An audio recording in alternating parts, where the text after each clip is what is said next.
Hello friends, अस्सलाम वालेकुम। आप देख रहे हैं फुली 5 वर्ल्ड यूट्यूब चैनल। मैं हूं फरहान अली।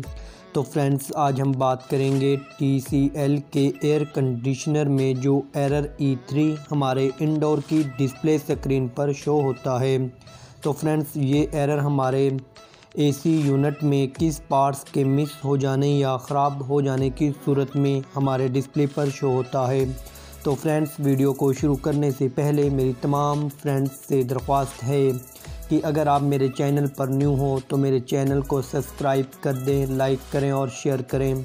और फ्रेंड्स, साथ में बेल आइकन की घंटी को भी प्रेस कर दें ताकि मेरी हर न्यू आने वाली वीडियो का नोटिफिकेशन बर वक्त आप तक आसानी से पहुंच सके। तो फ्रेंड्स, हम अपनी वीडियो को आगे बढ़ाते हैं बिना टाइम वेस्ट किए। हाँ तो फ्रेंड्स, हमारे TCL के एयर कंडीशनर में जो एरर E3 हमारे इंडोर की डिस्प्ले स्क्रीन पर शो होता है। तो फ्रेंड्स, ये एरर हमारे एयर कंडीशनर में जो आउटडोर होता है, जो इसके अंदर सेंसर लगा होता है, जिसे हम कॉइल टेम्परेचर सेंसर कहते हैं। तो फ्रेंड्स, अगर इसमें प्रॉब्लम आ जाए, तो सही से वर्क ना कर पाए, तो इस सूरत में ये एरर शो होगा। तो फ्रेंड्स, अगर ये सेंसर शॉर्ट हो जाए तो भी ये एरर शो होगा।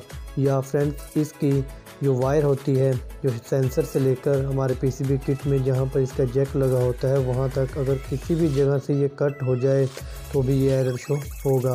तो फ्रेंड्स, आप इसे भी अच्छे से चेक करें या कहीं से ये कट तो नहीं हुई। अगर कट हो जाए तो भी ये एरर शो होता है। तो फ्रेंड्स, आप इसकी PCB किट को भी अच्छे से चेक करें। अगर वहाँ से इसका जैक लूज़ हो जाए या वो सही से एडजस्ट ना हुआ हो तो भी ये एरर शो होगा।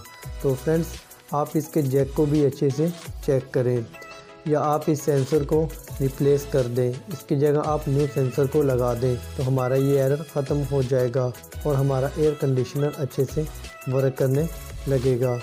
हाँ तो फ्रेंड्स, अगर आपको मेरी वीडियो अच्छी लगी हो तो इसे लाइक करें, शेयर करें और मुझे कमेंट्स बॉक्स में ज़रूर बताएं। हाँ तो फ्रेंड्स, मिलते हैं एक नई वीडियो में नई मालूमात के साथ। खुदा हाफिज़।